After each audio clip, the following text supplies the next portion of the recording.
अस्सलाम वालेकुम। आज की वीडियो में आपको बताने लगी हूँ एक नए सूट का आइडिया। तो ये भी आम ऐसा एक सूट है, लॉन का। आम तो नहीं है, लाइमलाइट का 2 पीस सूट था। और इसका नेक डिज़ाइन मैंने कुछ इस तरह का बनाया है, नीचे से ये कुछ इस तरह का आ रहा है। ठीक है, इसका जो घेरे का डिज़ाइन है वो मैं आपको दिखाती हूँ। ये देखिए, इसके घेरे का डिज़ाइन मैं आपको दिखाऊँ तो इसके घेरे का डिज़ाइन कुछ इस तरह इसका घेरे का डिज़ाइन है।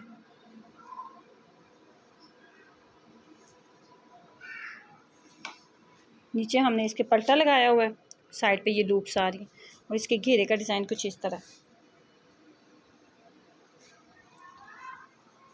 इसका नेक डिज़ाइन इस तरह का, ठीक है। और नीचे ना ये कट आ रहा है हल्का सा, हमने इसका इस तरह इसको कट दिया है। बाजू हमने बिल्कुल इसके सिंपल रखे हैं, बाजू हमने बिल्कुल भी नहीं बनाए। इसका जो ट्राउज़र डिज़ाइन है वो कुछ इस तरह का है, ठीक है, जो कि इसकी कमीज़ के साथ मैच हो रहा है।